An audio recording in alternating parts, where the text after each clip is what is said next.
Well, thank you all for coming.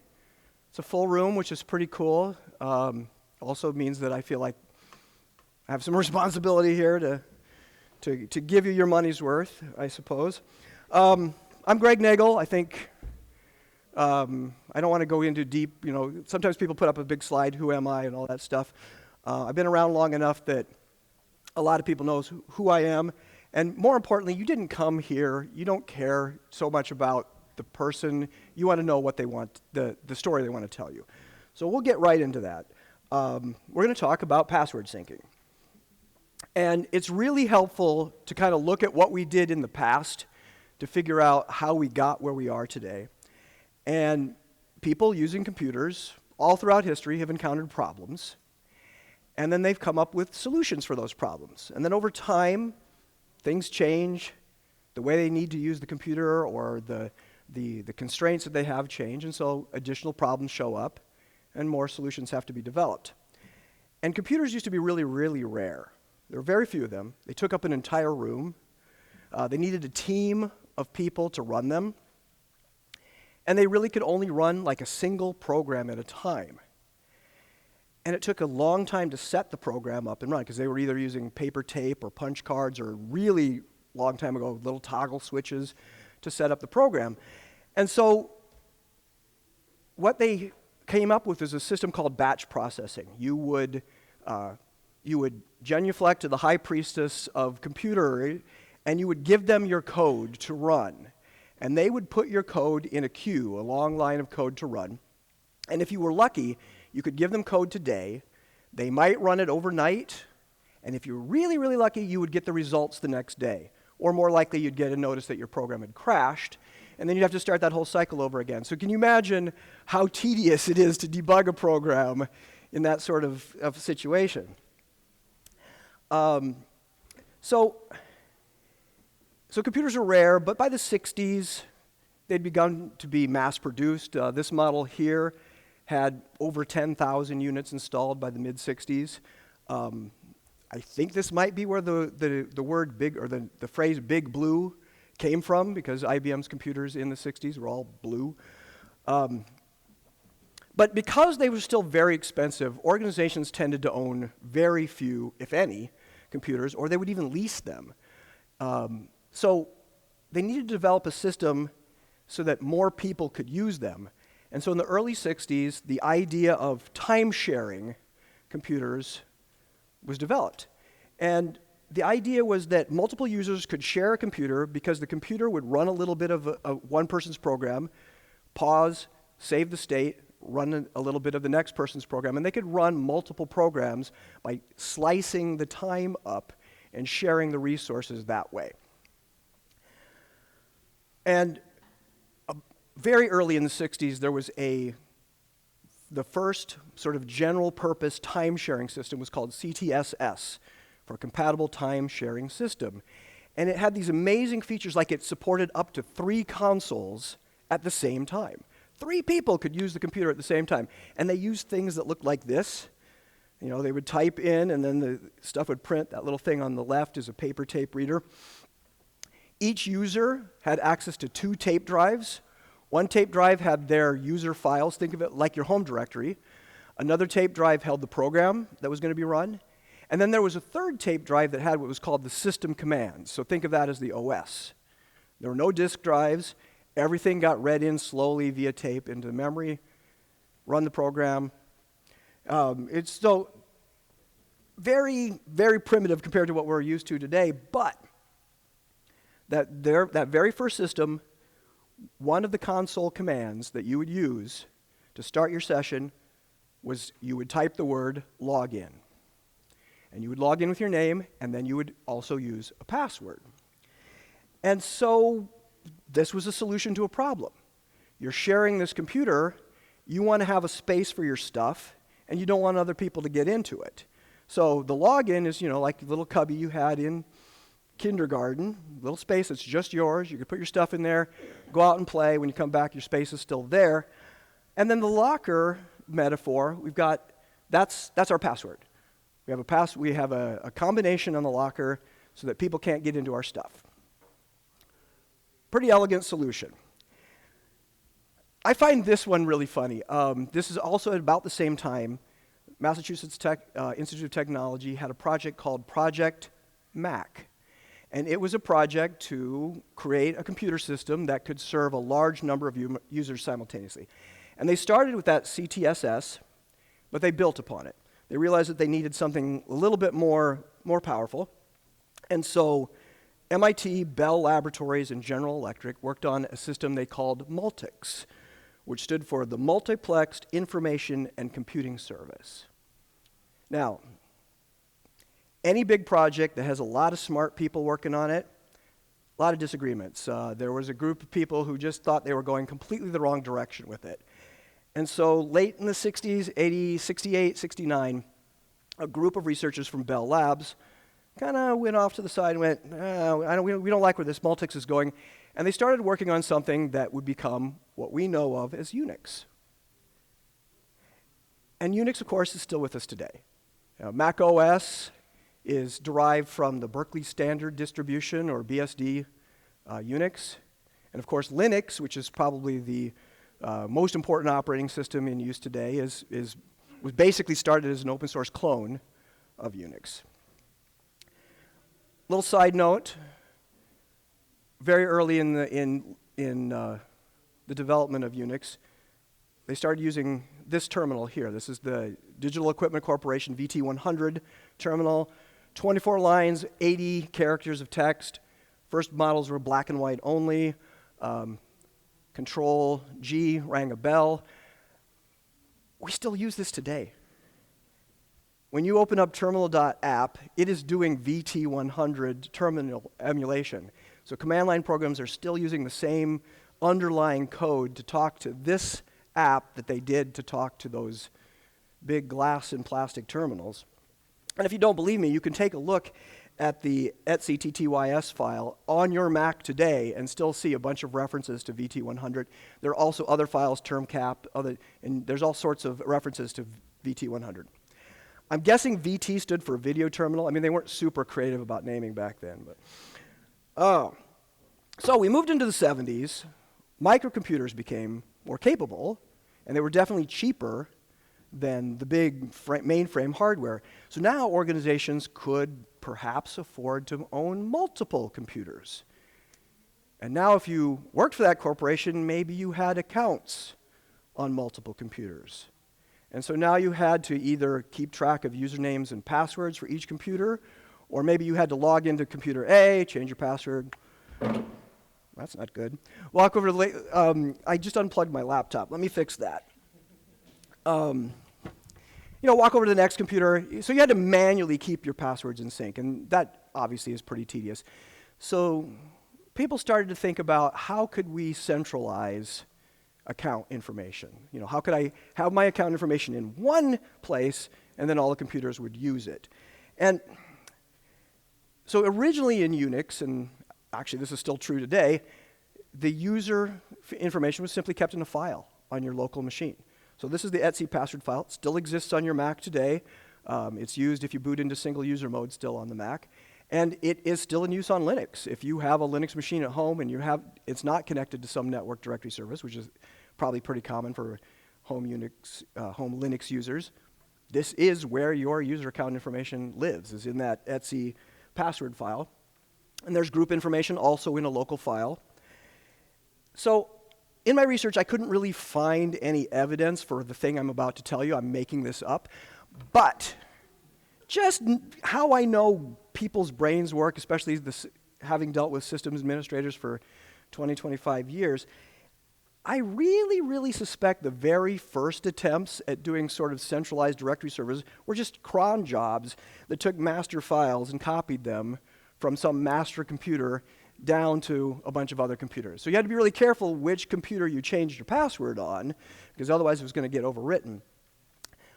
Obviously that doesn't work really well, especially as the number of computers gets larger, and because of the thing that I just talked about, that if you're not doing the right thing on the right computer, you can mess yourself up. So they really started to think about developing network or centralized directory services. So here's a few of the early ones. I was reading about this one, Hesiod. I'm not sure I'm pronouncing that correctly. It's a complete guess. It was based on DNS. So if you wanted to look up information about a user, their username, password, whatever, you did a special type of DNS query to find out about the user. Same thing with groups.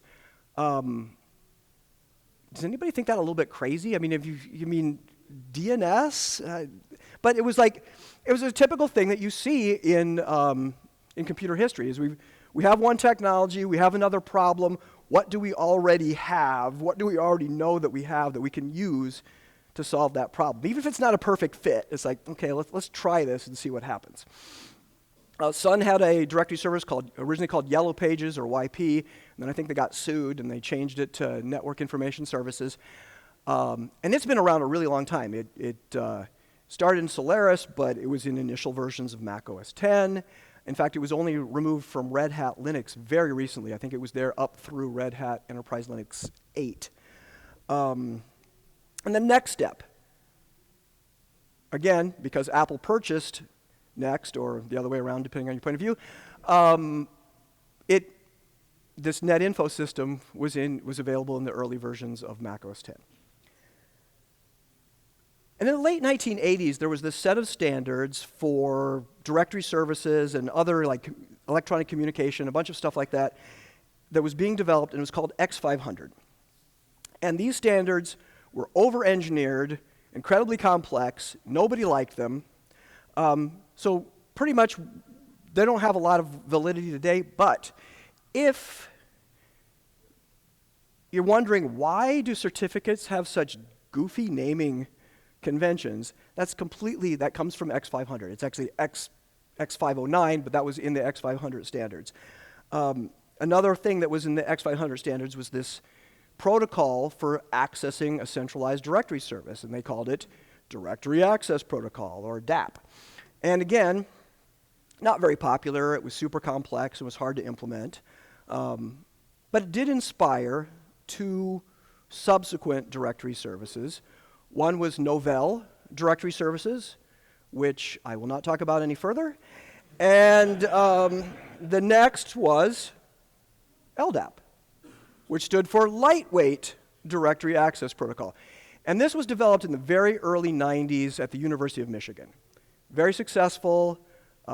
It inspired a ton of additional directory service products. And a few of them are listed here.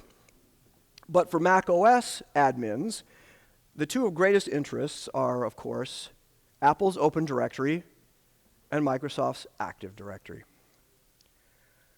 So that brings us to Mac OS, or as it was originally called, Mac OS X, and I still find myself saying that on occasion. Mac OS X, 15, which, what? No, that doesn't quite work. But let's take a look back into history a little bit here.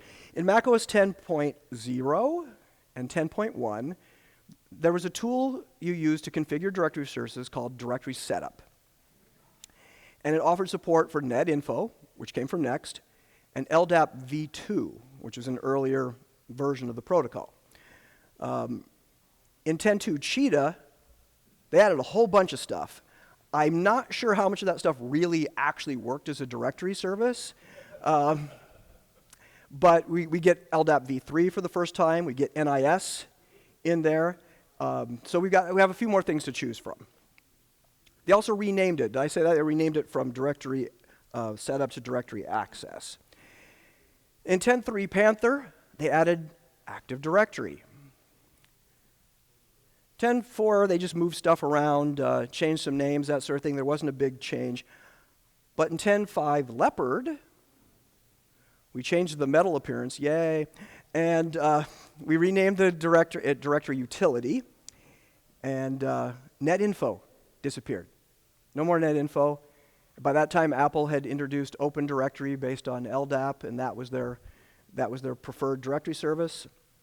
NAS is still in there. It's going to stick around for a little while. But let's jump all the way up to Mac OS 15. And I'll say Mac OS 26 looks almost exactly the same here. And there's only two things left. We've got Active Directory, and we've got LDAP v3. So there's a trend there that you might be noticing, and you should notice that. But I want to take a second here, and I want to just look at how the appearance of macOS has changed over the years. I mean, here we have that lickable aqua look, and then they kind of toned it down a bit. The pinstripes got a little bit, more subtle. Awkward metal phase, that's Mac as a teenager. And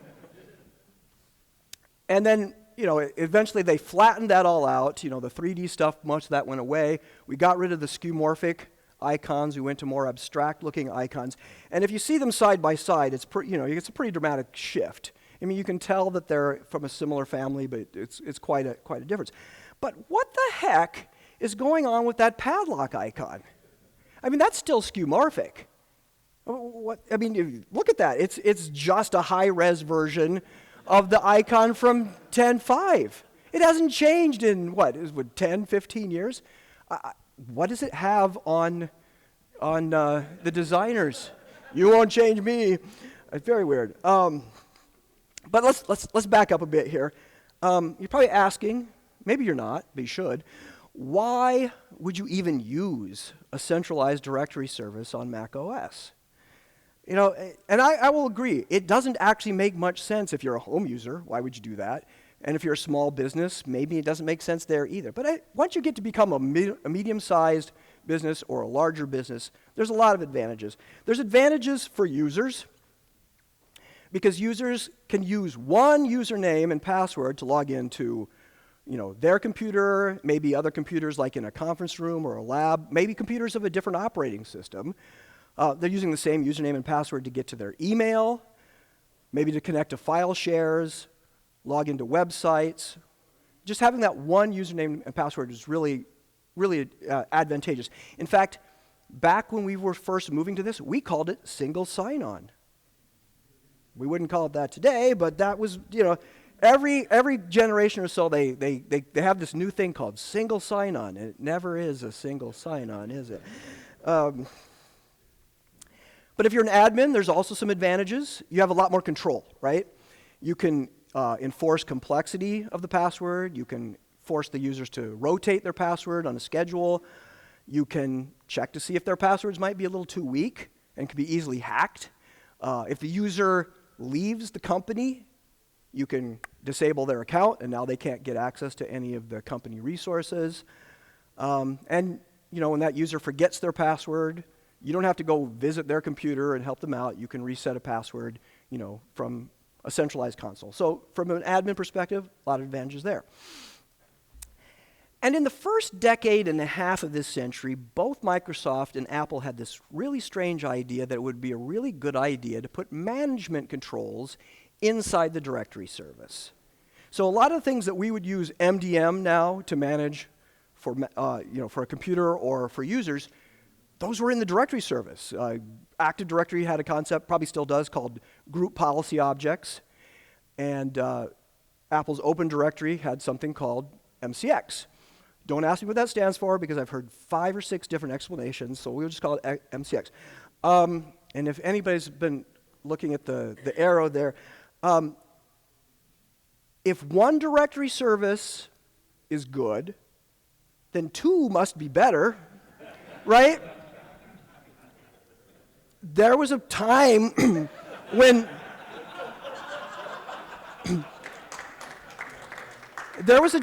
people thought it was a really good idea to connect your Mac to an Active Directory server and to an Open Directory server, and you'd get your users and groups from Active Directory, and you'd probably get MCX from Open Directory, and then there was this concept of like augmented records, and frankly, the less we say about that, probably the better. Let's just pretend it never happened. Although if you see that man, you can blame him. And for us at Disney Animation, there was one more benefit to connecting our machines to LDAP. And yes, this is weird. It's not a common need, but it's super important to us. Our production storage is shared via NFS. And so what we do on Linux and on Mac OS is we have auto mount maps that mount those shares automatically at known points in the file system. So if I want to get to my home directory, I go to /Disney/home/gneagle. If I want to go see what's the newest shots in Zootopia 2, I could go to shows/Zootopia 2. And it's a really powerful way for the studio to be able to easily share files because they're all in sort of a global file system. I can tell you the path, and you can just go to that path, and that file's there. The ownership is consistent across the machines because we all share the one centralized directory service.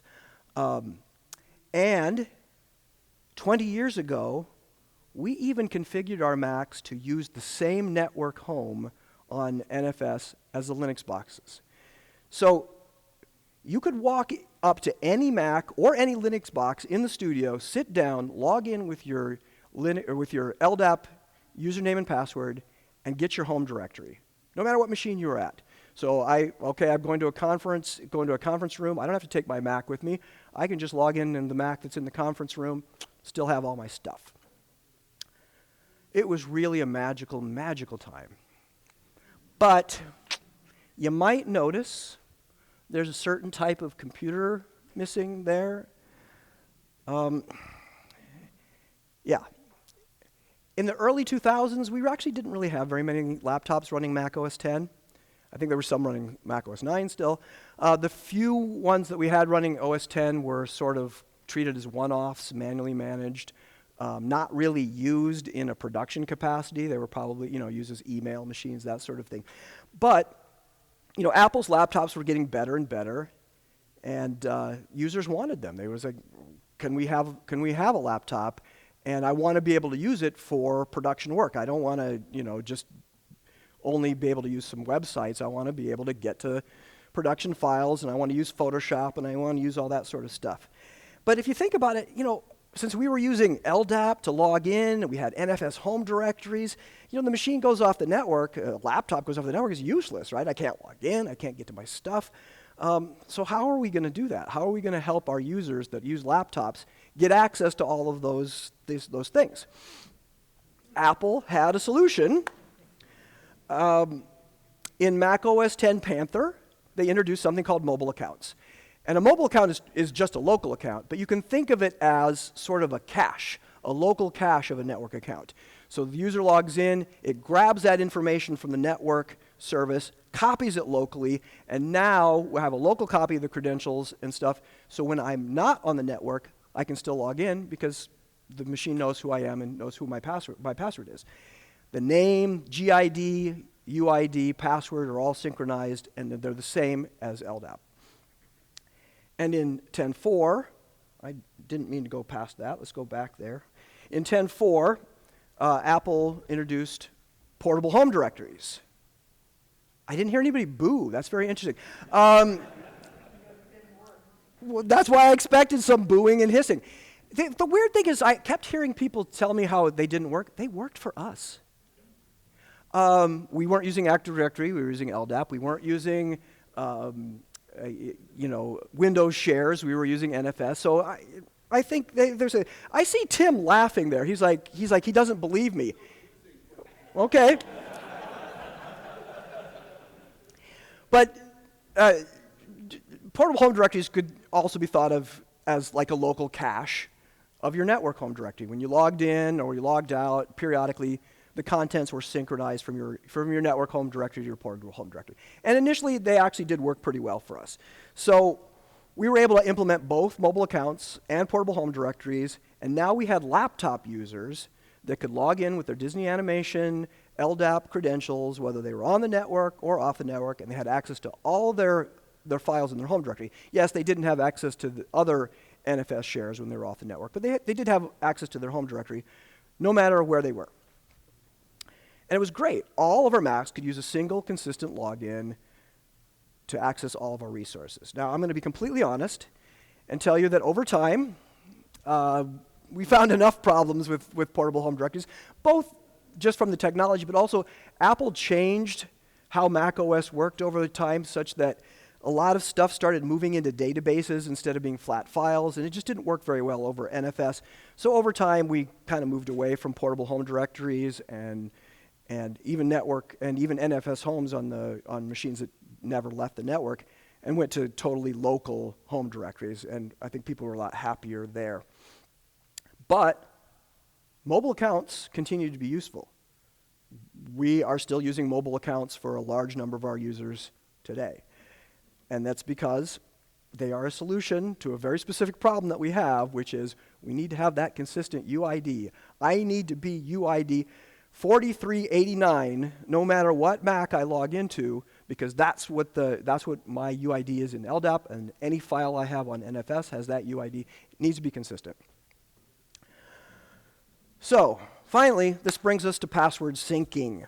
And our goal, and I think this was shared by a lot of organizations, was to have a single set of credentials that you could use to log in not only to your computer, but to any resource that the company had. And so Network Directory Services gave us that. When we use mobile accounts, we're cheating a little bit because we've got a local copy of that, and so it's really important for that copy to stay in sync.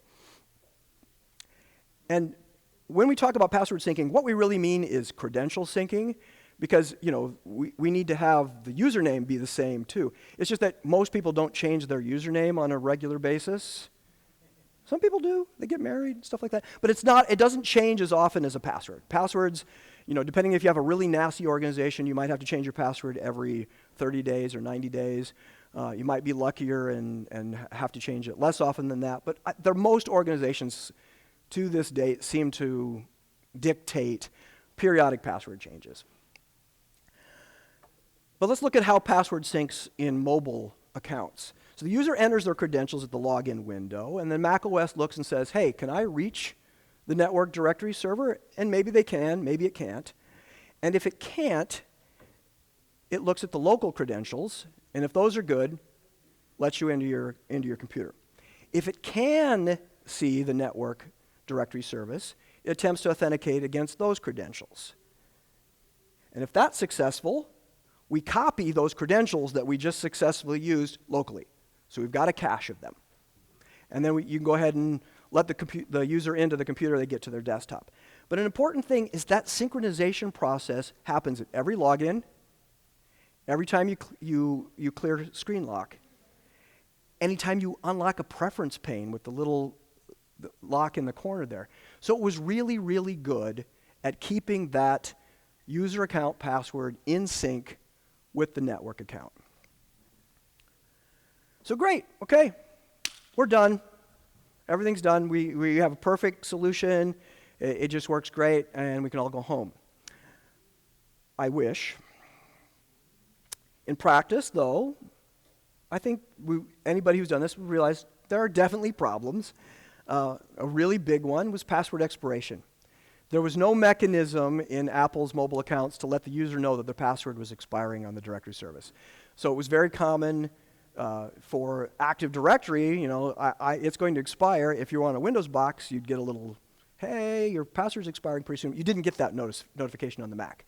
And so the user would one day try to log in, and they couldn't because their password had expired, and they never knew that was happening. They had no way of knowing. That wasn't good. Another major source of problems was the fact that there's not really just one password on the Mac. There's at least 3 that you have to worry about. So you've got so far we've been talking about a user account password, which is what you use when you log in at the login window or when you clear the screen lock, that sort of thing. But there's also a keychain password. That's a password that unlocks your login keychain, which contains a bunch of other passwords that are used elsewhere. And so if you had a local account, when you changed your local account password, Apple went ahead and changed your keychain password to match, so they stayed the same. So you didn't really know, it didn't really affect you that they were separate passwords, but they really were.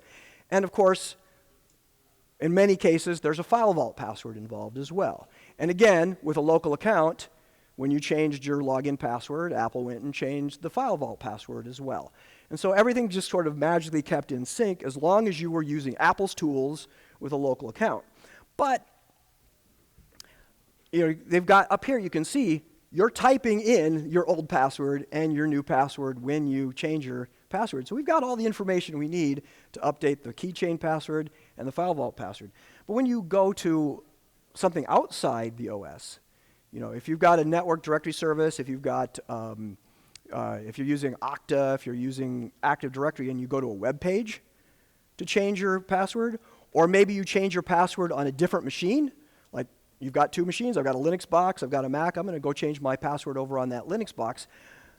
Now the OS doesn't have the information it needs to update those other passwords. It might have enough information to update your login password, but it can't update your file vault password and it can't update your keychain password because it doesn't know your previous password at all.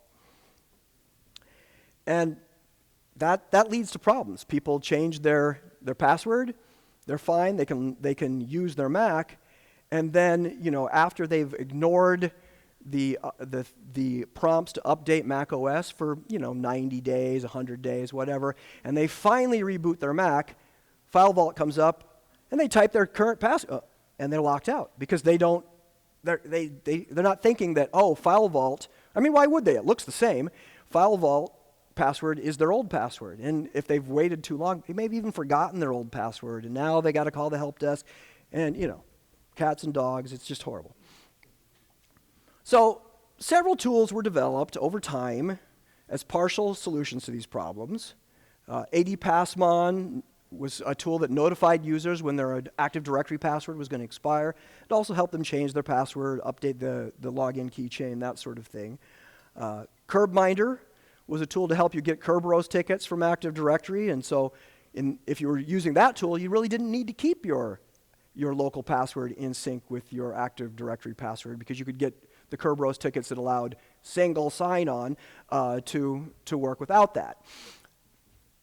Joel Rennick, he was the face that was inside the golden triangle. He created Keychain Minder, which was a tool to help users update their keychain password.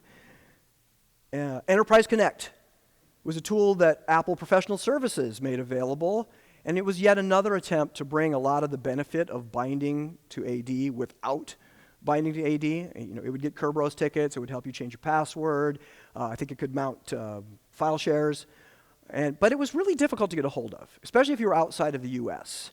You had to get a support contract from Professional Services, and I have talked to people that use it, but it didn't seem to catch on, I think because Apple had a fair number of hurdles you had to jump in order to use it. And at Disney Animation, we went a completely different direction, which is I wrote a tool that the users could use to change their LDAP password, and then it would also update their File Vault password and keychain password to match. And this worked okay for us initially, because in order to change their LDAP password, they were directed to visit a web page. But that web page was controlled by us. And so that web page said, hey, wait, if you're a Mac user, don't change your password here. Please launch the Disney Animation Password Assistant, and that'll walk you through everything. And so people discovered the tool, and they were able to use it, and they were able to keep their passwords reasonably in sync.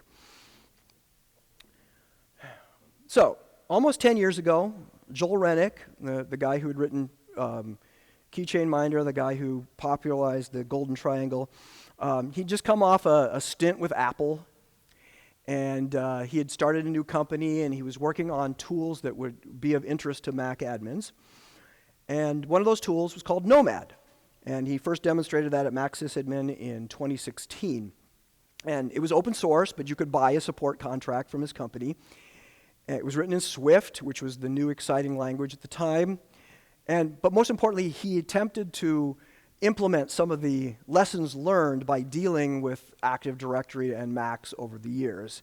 And it could get Kerberos tickets, it could help you change your password, it would tell you about password expiration, all that sort of thing. So kind of like just a more mature version of some of the tools we'd already looked at. But around that same time, people started getting really excited about cloud identity providers, or IDPs.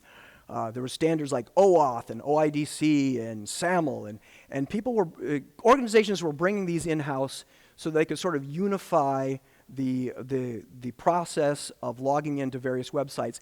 And I think also a big driver was being able to enforce multi-factor authentication, a push notification or using a YubiKey, that sort of thing. And cloud identity providers, they were using standards, so most of these providers used OIDC and SAML and OAuth, And so this allowed you to, you could use this, one username and password to get into your email, but you could also perhaps use that same password, to get into to a bunch of other apps, Slack and Jira and Zoom and Adobe Creative Cloud. But organizations like, we want more. Let's use this for more things. Can we use it also to log into our desktops and our laptops? So hail Hydra, Okta. And if we go back 10 years or so at Disney Animation, our Macs were set up to use LDAP for users and groups and other data like the auto mount maps I was talking about. And so when you attempted to log in, the Mac consulted with LDAP for that account information. And then a few years ago, we implemented Okta as a cloud identity provider. Mostly, all of our internal websites were switched so that they did authentication through Okta. But LDAP was still sort of the single source of truth. And so the passwords and accounts were created in LDAP, and then they were synced down to Okta. So from the Mac's perspective, there was really no change. It was still authenticating against LDAP, and things didn't change. When users needed to change their password, they went to that internal web page that helped them change their LDAP password. Later, we made a little switch. Okta now became the single source of truth. New accounts were provisioned in Okta, and then synced down to Open Directory. It wasn't actually Open Directory, it was Red Hat Directory Services, but I didn't find a nice logo for that. But the Mac was still talking to LDAP, because did anybody see in the directory services things anything for anything other than there's no Okta option in there, there's no Microsoft Entra option in there. So we were still talking to LDAP. And if you remember this guy, when it worked pretty well for us when users would go to a password change page that we controlled that could say, no, go use this. But once we made Okta the source of truth, in order to change your password, you have to go to an Okta web page that we didn't have as much control over. And so Okta would say, hey, your password's about to expire. Do you want to change it? Give them a link to an Okta page. The user had no idea that wasn't a good place to change their password. Okta told them to change their password there. So they knew nothing about this Disney Animation password assistant. So they happily changed their password. They could still use their Mac. And then they, 100 days later, when they finally installed that Mac OS update and they rebooted, I don't know my password. This is file vault. I don't know my password. That was not good. So in order to find our way to a better solution here, we've got to get a more closer integration between the Mac and the actual directory service, which is now Okta. And let's look at some tools that can help us with that. And some of the first solutions for integrating cloud identity providers with Mac user login took the form of what we're going to call login window replacements. It's a very clunky phrase, but I couldn't come up with anything that was pithier, so we're just going to say login window replacements. And the first tool along these lines was something called Nomad Login. So again, this is Joel Rennick, so we can blame him for a lot of stuff, but we can give him a lot of credit too. Joel has worked with Apple customers for decades. He was really keenly aware of the issues that his customers faced with Macs and Active Directory, and hearing them start to grumble about cloud identity providers and that sort of thing. So in 2017, he took some of the work that he had been doing with Nomad and sort of built upon that and started working on something he called Nomad Login. And he first showed that at Mac SysAdmin in Gothenburg in 2017. And the sort of revolutionary thing it did is it replaced the standard Mac OS login window with a login window that he had created.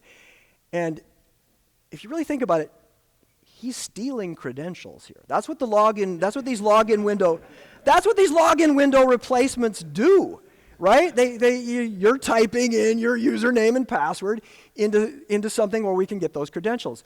But it opens up the ability to do new things. Apple only supported local accounts, or maybe you could talk to LDAP, or maybe you can talk to Active Directory. But if you bring in your own login window, now you can talk to any directory service you want to. So, and you can do other things like create user accounts on the fly, that sort of thing. Some of the initial versions of Nomad login supported Active Directory, but eventually he added support for some cloud IDPs, and people were really excited about this. People were just so excited. In fact, so excited that Jamf got excited and bought his company and acquired Joel and his team and acquired Nomad and Nomad Login, and then they re-released the product after some development as Jamf Connect. And unlike most of the tools I've talked about so far, Jamf Connect you could actually purchase today. It's still supported. It's still a thing. Unsurprisingly, Jamf Connect has a very similar feature set to what Nomad Login had. It supports basically any cloud identity provider that does OIDC, does password synchronization. You can create an account just by logging in with your cloud credentials, and all sorts of cool stuff. Now, it's important to know that when we talk about login window replacements and syncing, that the password syncing is not always 100% transparent to the user. There certainly are scenarios in which the tool has enough information to keep the password synced without bothering the user, but not always. Sometimes the tool has to ask the user, hey, could you, microphone, hey, could you help me out here? I know your password is changed, but I don't know what the new one is. You got to help me out here. And so, for example, Jamf Connect, what it does when that happens, pops up a little notification in the upper right corner. And all of your users immediately click every notification that they ever get, right? Yeah. Okay, but let's say they do. Let's say they see this, they understand it. They're not freaked out about some prompt about passwords, and they click that. But before they do that, they actually have to see the notification, and it's really easy for them to turn it off. In fact, in recent versions of Mac OS, applications have to ask permission to show notifications. So in order to make sure that they see those notifications, you're probably going to have to implement an MDM, PPP, how many P's are in that? PPPC profile to make sure that Jamf Connect is allowed to give these notifications. But okay, so they click the notification, and they get this. Okay, what username and password is it asking for? I don't know. I'm just going to call the help desk. Fortunately, you can rebrand this a bit. You can change the logo. You can change the labels. I think you absolutely want to do that. I think something like this might be a little clearer, at least to users. And then after that, they get yet another prompt. Okay, great. Do they really know what the difference between a local password and a network password is? Aren't they really thinking in terms of previous password and new password? I don't know. Point is here, there's a lot of places for this to go wrong. Users still can be confused, intimidated. It can ignore this stuff. So it's not a perfect process, but in many ways, at least with the login Windows replacements, it's the best we got right now. I'm going to show a little video here of a fairly recent version of Jamf Connect. It's not the current one, but it's fairly recent. And it's authenticating against Okta, and it's creating a new user account simply by logging in. So I enter my Okta credentials slowly, and then I choose, I'm going to get a push notification, and then I get to wait a while for it to show up on my phone and fumble around with the phone and respond to it. And then we get to wait for Okta to get my response to its notification. But eventually Okta gets that response and clears it, says, yep, you're okay to log in. Now, since there isn't a local account already for me, Jamf Connect creates one for me. It uses that username and password, and it creates a new local account. And it tells me what it's doing, because otherwise you're sitting on the screen for quite a long time without anything happening. And before long, we're in the desktop. And we can see in the upper right corner, here's the Jamf Connect menu item. You can see that I'm logged in as Neagle. So that's all working. I can change my password now, but when I change my password, I'm going to use the standard Okta website to change my password. And we'll go through that. Lots of typing. This is where Apple's password assistant is not helpful, because it keeps trying to suggest new passwords here.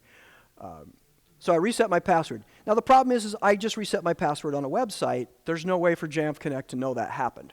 So what Jamf Connect does is every once in a while in the background, it asks. It asks, hey, is this password right? And eventually it goes, oh, I can't do it. So what do we get? We get another notification pop up for users to ignore. And if they click that, they can go through the stuff I showed earlier where they basically have to authenticate again to Okta so that the Jamf Connect can get the new password. And finally, after all that's done, passwords are synced back up. A lot of steps there, a lot of places for things to go wrong. Another login window replacement is 2Canoe's Xcreds. Tim Perfit is the chief instigator. I don't know what your title is for Xcreds. And it also was inspired by Nomad Login. And like Nomad Login, it's open source, but you can also buy a support contract from 2Canoes. I highly recommend you do that. Tim's very responsive. There's support he gives is worth every single penny. So I definitely think you should do that. Xcreds is a feature set similar to Jamf Connect. Not terribly surprising. They do similar things. They're both login window replacements. He has a password autofill provider, which lets you autofill your cloud provider password at various prompts, the same way that the Apple's built-in password provider will do it. Kind of neat.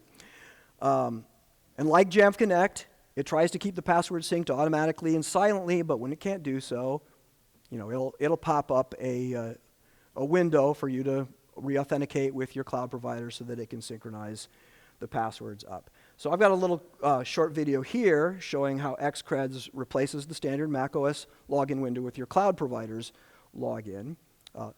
Little Moana 2 background there. Behind. That's our standard background, or at least it was at the time I made this video. So again, I'm going to enter my Okta credentials. We're going to do the two-factor authentication dance here and wait for that approval. In this case, the local user account already exists, and so we're just going to log right into it once Okta says everything's good. And so we're at the desktop, and I can take a look under the Apple menu and see that it has logged me into my local Greg Neagle account. So it did exactly what we asked it to do. All right, there are several other vendors of management tools for macOS that offer login window replacements. I don't know very much about any of these other than they exist. But if you're already using software from any one of these vendors and you're thinking about implementing a login window replacement, it's probably worth investigating their tool. Now, the last and newest option here is Platform SSO. And this is Apple's technology for connecting the Mac and other Apple devices to cloud identity providers. And Platform SSO has been around for a few years, but it's really only gotten interesting and good enough for Mac admins to pay attention to it pretty recently. So I'm going to just talk about the capabilities in macOS 15, and then later we'll talk a little bit about what Apple has announced for macOS 26. What does it do? In many ways, it does some of the same things that the login window replacements do, but without actually changing the login window. You still have the standard macOS login window. Platform SSO has a lot of requirements compared to the login window replacements. You have to be on a fairly recent Mac. You have to be on a fairly recent Mac OS. I recommend 15. But most importantly, the IDP has to explicitly support Platform SSO. Most of the login window replacements can work with any cloud provider that supports OIDC. That's not the case with Platform SSO.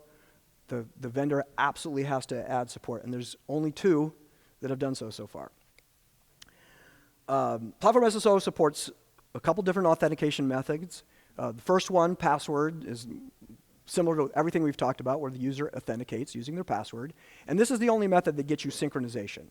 So the user's going to type in a password, and then whatever the cloud identity provider password is gets synced with the local one.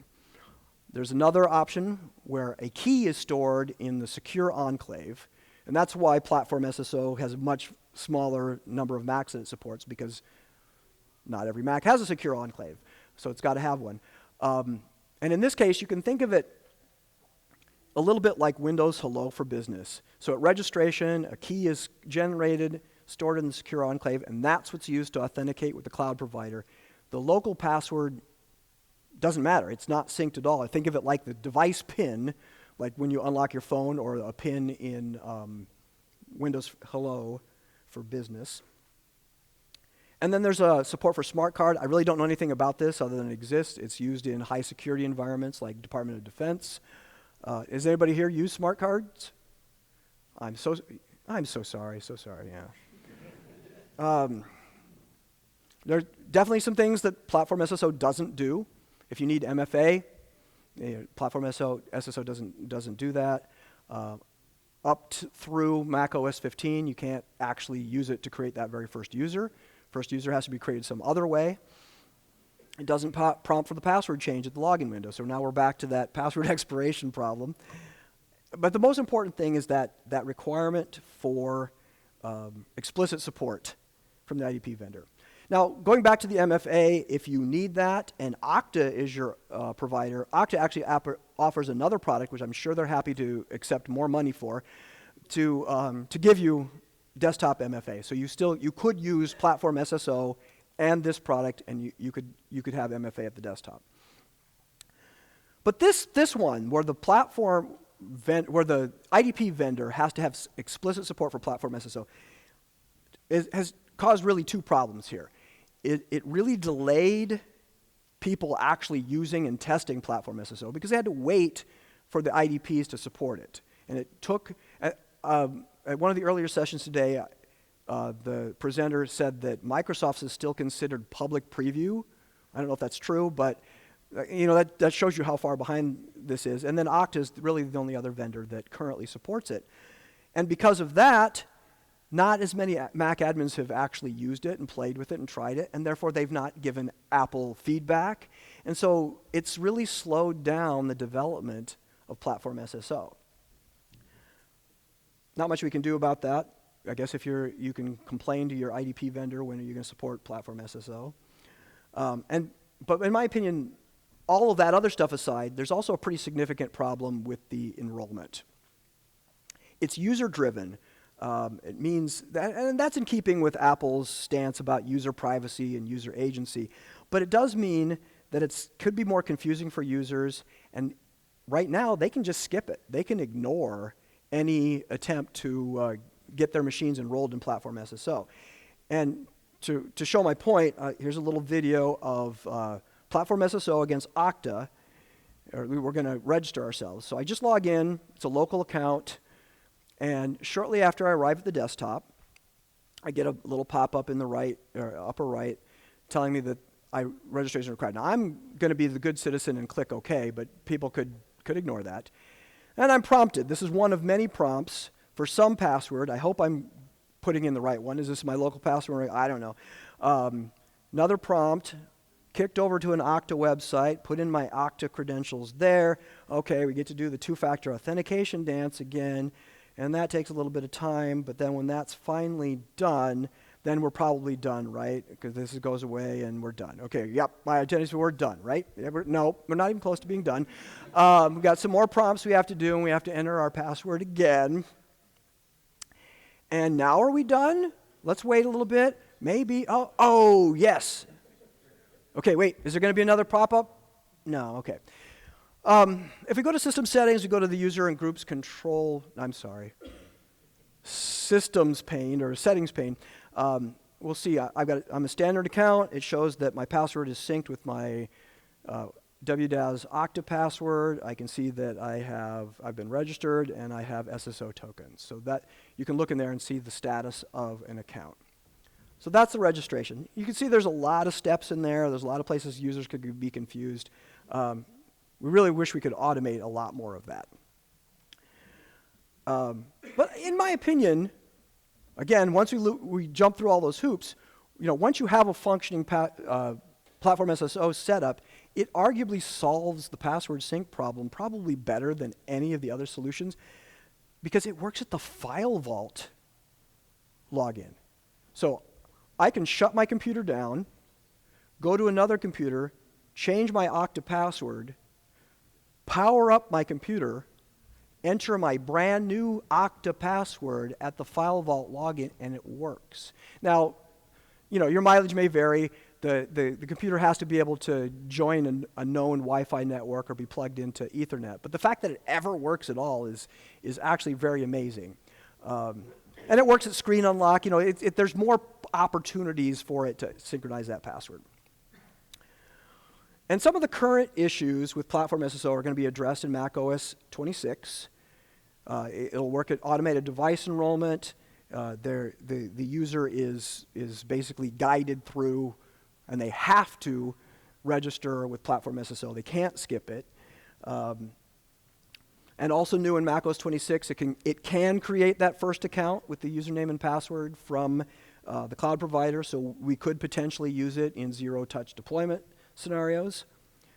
There's a new feature called authenticated guest mode where users could actually you could put these machines in a conference room or a training lab, and they could just walk in, log in with their cloud credentials, and when they're done and they log out, all that data just gets deleted, so it all gets cleaned up. You could kind of do this before, but there was a lot of manual stuff you had to do. So I have a few questions. With mobile accounts in conference rooms, you actually had some control and say, hey, if they haven't logged in a week or a month, then clean it up. But it looks like with this new thing, it gets deleted right away. I don't know if there is any control over that. I think it's great that we can automate the Platform SSO registration at Setup Assistant with automated device enrollment, but most of my machines are already deployed. If I wanted to roll out Platform SSO, is there any way I can automate at least some of that registration? I don't know if we can. This last one, I was reading Apple's documentation last week, and it looks like the answer is yes, that you can set up the machine so that it goes all the way through the Setup Assistant in automated device enrollment and ends up at the login window, ready to create that first user. Whoever they type in their cloud provider credentials, and that first account is created. And that's kind of important to us, at least as an option, because that's how we like to deploy our machines. We'd like to just give the machine to the user, open it up, and they just log in. Unfortunately, we install so much software at deployment that it takes like an hour for everything to be installed, so that the out-of-box thing that Apple wants is not great, because they go through the Setup Assistant and then they have to wait for all this stuff to be installed before they can use the machine. So being able to do that beforehand and then just hand them a machine that's ready to go, really great. That's what we want. Running very low on time, so I'm going to go fast here. If you need password syncing, you got 3 choices. Each has varying capabilities. There's a lot of choices here. We can see that currently login window replacements are probably the most functional. If we decide we don't really care about Active Directory, that we're focusing on cloud, we can kind of simplify this a little bit. But still, we see that login window replacements still have the most functionality, but Platform SSO is getting better, especially in Mac OS 26.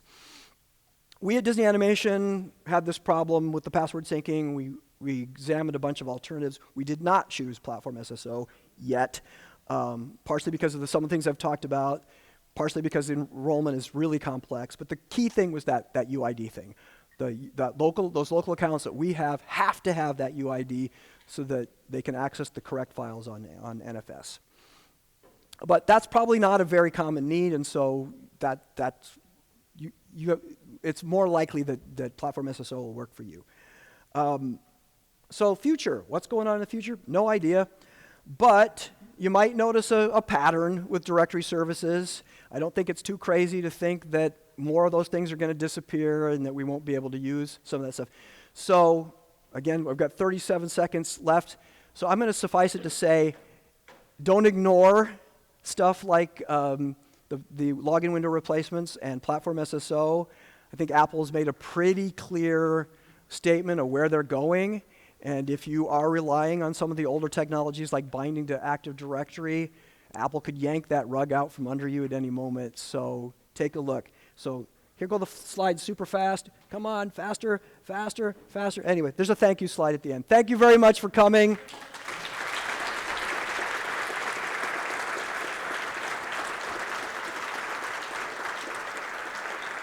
And I'm very happy to stick around and answer any questions you might have.